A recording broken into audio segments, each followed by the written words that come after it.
ಡಾಲಿ ಧನಂಜಯ್ ಅವರು ಇತ್ತೀಚೆಗಷ್ಟೇ ಮಾತನಾಡಿರುವ ಮಾತುಗಳು ಸಿಕ್ಕಾಪಟ್ಟೆ ವೈರಲ್ ಆಗಿದ್ವು. ಡಾಲಿ ಕೂಡ ಸ್ವಲ್ಪ ಖಾರವಾಗಿ ಉತ್ತರ ನೀಡಿದ್ದಾರೆ. ಅಲ್ಲಿ ಶಿವಣ್ಣ ಮ್ಯಾಟರ್ ಬಂತು, ಸುದೀಪ್ ಅವರ ಮ್ಯಾಟರ್ ಬಂತು, ದರ್ಶನ್ ಅವರ ವಿಚಾರಕ್ಕೂ ಕ್ಲಾರಿಟಿ ಕೊಟ್ರು. ಅಷ್ಟಕ್ಕೂ ಘಟನೆ ಏನಾಯ್ತು ಅನ್ನೋ ಬಗ್ಗೆ ಕಂಪ್ಲೀಟ್ ಡೀಟೇಲ್ ಇಲ್ಲಿದೆ. ಇದೆಲ್ಲಿಂದ ಸಮಸ್ಯೆ ಬರ್ತಾ ಇದೆ ಗೊತ್ತಿಲ್ಲ. ನಂತರ ಏನಾದ್ರೂ ಇದ್ರೆ ಪ್ಲೀಸ್ ದಯವಿಟ್ಟು ಬಂದು ಸ್ಟ್ರೈಟ್ ಆಗಿ ಫೈಟ್ ಮಾಡಿ, ನನಗೂ ಮಜಾ ಕೊಡುತ್ತೆ. ಧನಂಜಯ್ ನಿರ್ಮಿಸಿರುವ ಮದರ್ ಪ್ರಾಮಿಸ್ ಸಿನಿಮಾ ರಿಲೀಸ್ ಆಗ್ತಿದ್ದಂತೆಯೇ ಸೋಷಿಯಲ್ ಮೀಡಿಯಾದಲ್ಲಿ ಕಿಡಿಗೇಡಿಗಳು ಆಕ್ಟಿವ್ ಆಗಿದ್ದಾರೆ. ಸಿನಿಮಾ ಬಗ್ಗೆ ನೆಗೆಟಿವ್ ಪ್ರಚಾರ ಮಾಡಲಾಗ್ತಾ ಇದ್ದು, ಈ ಬಗ್ಗೆ ಡಾಲಿ ಧನಂಜಯ್ ಬೇಸರ ಹೊರಹಾಕಿದ್ದಾರೆ. ಇದೇ ವೇಳೆ ದರ್ಶನ್ ಪ್ರಕರಣದ ಬಗ್ಗೆ ಪ್ರತಿಕ್ರಿಯೆ ನೀಡಿದ ವಿಡಿಯೋವನ್ನು ಹಂಚಿಕೊಂಡು ನೆಗೆಟಿವ್ ಸುದ್ದಿಗಳನ್ನು ಹಬ್ಬಿಸುತ್ತಿರುವ ದರ್ಶನ್ ಅಭಿಮಾನಿಗಳ ಕುರಿತು ಧನಂಜಯ್ ಹೇಳಿಕೆ ನೀಡಿದ್ದಾರೆ. ದರ್ಶನ್ ಸರ್ ವಿಚಾರ ಕೇಳ್ತೀರಾ, ಸ್ಟ್ರೈಟ್ ಆಗಿ ಕೇಳಿ. ಇದೇನಾಗುತ್ತೆ ಗೊತ್ತಾ, ಫಸ್ಟ್ ಒಂದು ಸೊ ನಿಮ್ಗೂ ಇರುತ್ತೆ, ನಿಮ್ದಾರೋ ಫ್ರೆಂಡ್ಸ್ ಇರ್ತಾರೆ, ನಿಮ್ದಾರೋ ಅಣ್ಣ ಇರ್ತಾರೆ, ನಿಮ್ದಾರೋ ತಮ್ಮ ಇರ್ತಾರೆ, ಎಲ್ಲ ಇರ್ತಾರೆ. ಅವರು ಯಾವುದೋ ಒಂದು ಪರಿಸ್ಥಿತಿಗೆ ಈ ತರ ಸಿಗಾಕೊಂಡಾಗ, ಅದು ಗೊತ್ತಿದ್ದಾಗಿದೆಯೋ ಗೊತ್ತಿಲ್ಲದೆಲ್ಲ ಆಗಿದೆಯೋ, ನಿಮ್ಗೆ ಕೋಪ ಬರಲ್ವಾ? ನಿಮ್ಗೆ ಬೇಜಾರಾಗಲ್ವಾ? ದರ್ಶನ್ ಪ್ರಕರಣದಲ್ಲಿ ಮಾಧ್ಯಮದವರು ಸಡನ್ ಆಗಿ ಪ್ರತಿಕ್ರಿಯೆ ಕೇಳಿದಾಗ ಕಲಾವಿದರು ತಬ್ಬಿಬ್ಬಾಗುತ್ತಾರೆ. ಅದೇ ವಿಡಿಯೋವನ್ನ ಬೇರೆ ರೀತಿಯಲ್ಲಿ ಎಡಿಟ್ ಮಾಡಿ ಬಿಂಬಿಸಲಾಗುತ್ತೆ. ಆ ಕ್ಷಣದಲ್ಲಿ ಏನು ಪ್ರತಿಕ್ರಿಯೆ ನೀಡಿರುತ್ತೇವೋ ಅದನ್ನ ತಪ್ಪಾಗಿ ಅರ್ಥೈಸಲಾಗುತ್ತೆ ಎಂದಿದ್ದಾರೆ.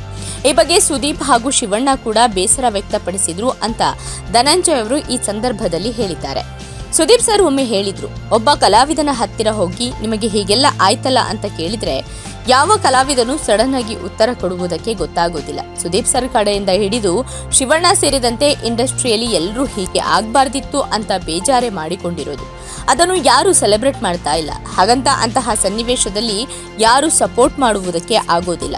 ಅದಕ್ಕೆ ಕಾನೂನು ಇದೆ, ಅದನ್ನೇ ಮಾತನಾಡಿರ್ತೇವೆ. ಅದನ್ನು ಬೇರೆ ಬೇರೆ ರೀತಿಯಲ್ಲಿ ತಿಳಿಸಿ ಹೇಳಿರ್ತಾರೆ. ಈಗಲೂ ಅದೇ ಹೇಳುವುದು, ಕಾನೂನಾತ್ಮಕವಾಗಿ ಏನಾಗಬೇಕು ಅದೆಲ್ಲ ಆಗಿ ಚೆನ್ನಾಗಿ ಹೊರ ಬಂದ್ರೆ ಅದು ಖುಷಿನೇ. ಅದಕ್ಕೆ ಅಂತ ಒಂದು ಸಿಸ್ಟಮ್ ಇದೆಯಲ್ಲ, ಅದನ್ನ ದಾಟಿಕೊಂಡೇ ಬರಬೇಕು. ಹಾಗಂತ ಅವರ ಮೇಲೆ ಪ್ರೀತಿ ಇಲ್ಲ ಅಂತಲ್ಲ ಅಂತ ಡಾಲಿ ಧನಂಜಯ್ ಸ್ಪಷ್ಟನೆಯನ್ನ ನೀಡಿದ್ದಾರೆ. ಸುದೀಪ್ ಸರ್ ಇಂದ ಹಿಡಿದು ಶಿವಣ್ಣ ಇಂದ ಹಿಡಿದು ಇಂಡಸ್ಟ್ರಿಲಿ ಎಲ್ಲರೂ ಬೇಜಾರೇ ಮಾಡ್ಕೊಂಡಿರೋದು, ಹಿಂಗ ಆಗ್ಬಾರ್ದಾಗಿತ್ತು ಅಂತ ಎಲ್ಲರೂ ಬೇಜಾರೇ ಮಾಡ್ಕೊಂಡಿರೋದು. ಯಾರು ಏನು ಅದನ್ನ ಯಾರು ಸೆಲೆಬ್ರೇಟ್ ಮಾಡೋದಲ್ಲ. ಕಲಾವಿದರ ನಡುವೆ ಉತ್ತಮ ಬಾಂಧವ್ಯವಿರುತ್ತೆ, ಒಂದೊಳ್ಳೆ ಆತ್ಮೀಯತೆ ಇರುತ್ತೆ ಅಂತ ಡಾಲಿ ಅಭಿಪ್ರಾಯ ವ್ಯಕ್ತಪಡಿಸಿದ್ದು, ಒಬ್ಬ ಅಭಿಮಾನಿಗೂ ಕಲಾವಿದನ ಸಂಬಂಧ ಇರುತ್ತಲ್ಲ, ಹಾಗೆ ಒಬ್ಬ ಕಲಾವಿದನಿಗೂ ಇನ್ನೊಬ್ಬ ಕಲಾವಿದನಿಗೂ ಸಂಬಂಧ ಇರುತ್ತೆ. ಅದೇ ತರಹದ ಕನೆಕ್ಷನ್ ಇರುತ್ತೆ. ನಾವು ಕೂಡ ಅಭಿಮಾನಿಗಳನ್ನಾಗಿ ನೋಡಿಕೊಂಡು ಬಂದಿರುತ್ತೇವೆ. ಈ ತರ ಮಾಡಿಕೊಳ್ಳಬಾರದು ಅಂತ ಅಭಿಮಾನಿಗಳಿಗೆ ಅನಿಸಿರಲ್ವಾ? ಹಾಗೆ ನಮಗೂ ಅನಿಸಿರುತ್ತೆ. ಅದು ಪರ್ಸನಲ್ ಕನೆಕ್ಷನ್ ಇದ್ದಾಗ ಮಾತ್ರ ಅನಿಸೋದು. ಎಲ್ಲದಕ್ಕೂ ಬೇರೆ ತರ ಬಿಂಬಿಸಿ ಇಡೀ ಇಂಡಸ್ಟ್ರಿ ನೆಗೆಟಿವ್ ರೀತಿ ಆಗಿಬಿಟ್ಟಿದೆ. ನಾನು ಒಬ್ಬ ಅಭಿಮಾನಿ ಅಲ್ಲವೇ? ನಮ್ಮ ಜಾಗದಲ್ಲಿ ಅವರ ಅಣ್ಣ ತಮ್ಮ ಇದ್ರು ಹೀಗೆ ಪ್ರತಿಕ್ರಿಯೆ ನೀಡ್ತಾ ಇದ್ರು. ಕಾನೂನಾತ್ಮಕವಾಗಿ ಏನು ಆಗಬೇಕೋ ಅದು ಆಗೋದು, ಅದನ್ನು ಬದಲಾಯಿಸುವುದಕ್ಕೆ ಆಗೋದಿಲ್ಲ. ಅಂತಹದೊಂದು ಘಟನೆ ಆಗಬಾರದು ಅಂತ ಬಯಸುತ್ತಾರೆ ವಿನಃ ಬೇರೆಯದನ್ನ ಬಯಸೋದಿಲ್ಲ. ನಿಮಗೆ ಹೇಗೆ ಅನಿಸುತ್ತೋ ಹಾಗೆ ನನಗೂ ಅನಿಸಿರುತ್ತೆ. ಅದನ್ನು ಬೇರೆ ಬೇರೆ ರೀತಿ ಎಡಿಟ್ ಮಾಡಿ ಕೊಟ್ಟಿರ್ತಾರೆ ಎಂದಿದ್ದಾರೆ.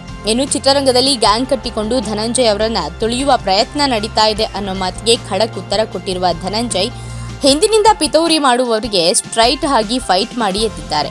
ಆ ಥರ ಏನಾದರೂ ಇದ್ರೆ ಸ್ಟ್ರೈಟ್ ಆಗಿ ಬಂದು ಫೈಟ್ ಮಾಡಿ, ನನಗೂ ಜೀವನ ಮಜಾ ಕೊಡುತ್ತೆ. ಅಟ್ಲೀಸ್ಟ್ ನನಗೆ ಯಾರ ಜೊತೆ ಹೊಡೆದಾಡ್ತಾ ಇದ್ದೇನೆ ಅಂತ ಗೊತ್ತಾಗುತ್ತೆ ಅಲ್ವಾ?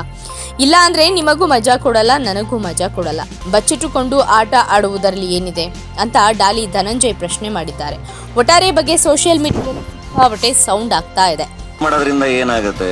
ಅಟ್ಲೀಸ್ಟ್ ನನಗೆ ಅವಾಗ ಗೊತ್ತಾಗುತ್ತಲ್ವಾ ನಾನು ಯಾರ ಜೊತೆ ಹೊಡೆದಾಡ್ತಾ ಇದ್ದೀನಿ, ಯಾಕೆ ಹೊಡೆದಾಡ್ತಾ ಇದ್ದೀನಿ ಅಂತ. ಇಲ್ಲ ಅಂದ್ರೆ ನಿಮ್ಗೂ ಮಜಾ ಕೊಡಲ್ಲ, ನಮಗೂ ಮಜಾ ಕೊಡಲ್ಲ. ಬಚ್ಚಿಕೊಂಡು ಆಟ ಆಡೋದ್ರಲ್ಲಿ ಏನಿದೆ?